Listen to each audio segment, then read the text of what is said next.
UP विधानसभा चुनाव के 5वें चरण का चुनाव प्रचार आज थम गया। 27 फरवरी को इस चरण में वोट डाले जाएंगे। ये चरण सपा और बसपा के लिए जहां काफी अहम है, वहीं भाजपा की परीक्षा की घड़ी है। भाजपा पर जहां पुरानी जीत कायम रखने की चुनौती है, तो सपा और बसपा को उससे आगे निकलने की है। भाजपा ने वर्ष 2017 में इस चरण में 47 सीटें जीती थी और सपा वर्ष 2012 के चुनाव में 41 सीटें उन्होंने जीती थी। देखना है कि बीजेपी अपना पिछला इतिहास दोहरा पाएगी या फिर समाजवादी पार्टी 2012 जैसा प्रदर्शन कर पाएगी। 5वें चरण में 11 जिलों की 61 सीटों पर मतदान होगा।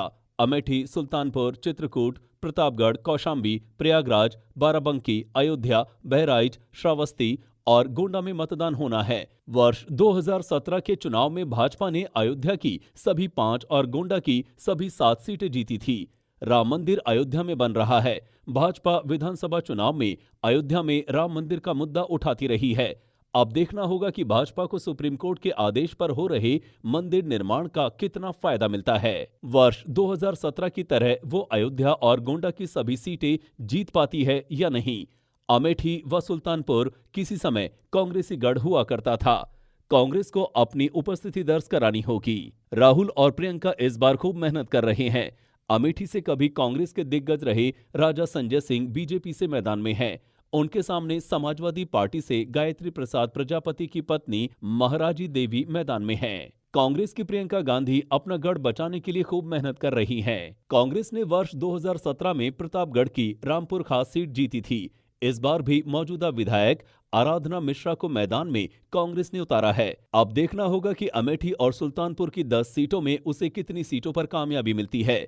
कांग्रेस वर्ष 2017 के चुनाव में 11 सीटों पर नंबर 2 पर थी। सपा मुखिया अखिलेश यादव ने 5वें चरण के लिए कमान स्वयं संभाल रखी है। वो स्वयं हर जिलों में जाकर प्रचार कर रहे हैं। वो इस चरण में वर्ष 2012 की तरह कामयाबी चाहते हैं। वर्ष 2017 में सपा के लिए ये चरण काफी खराब रहा। पिछले चुनाव में उसे इन जिलों में मात्र 5 सीटें मिली थी। बसपा का तो और भी बुरा हाल था। वो मात्र 3 सीटों पर ही जीत दर्ज कर पाई थी। इस चरण में भाजपा 7, सपा 27, बसपा 14 सीटों पर नंबर 2 पर थी। अब देखना होगा कि इन सभी पार्टियों की मेहनत कितना रंग लाती है। बीजेपी के लिए सिराथू से केशव प्रसाद मौर्य की जीत को सुनिश्चित करने के साथ ही अयोध्या को एक बार फिर जीतना बेहद जरूरी है। अयोध्या को 2012 में सपा के तेज नारायण पांडे ने जीता था, जबकि 2017 में बीजेपी के वेद प्रकाश गुप्ता ने जीत हासिल की। एक बार फिर दोनों आमने सामने हैं। Public news desk. नमस्कार, मैं हूं देवकीनंदन मिश्रा।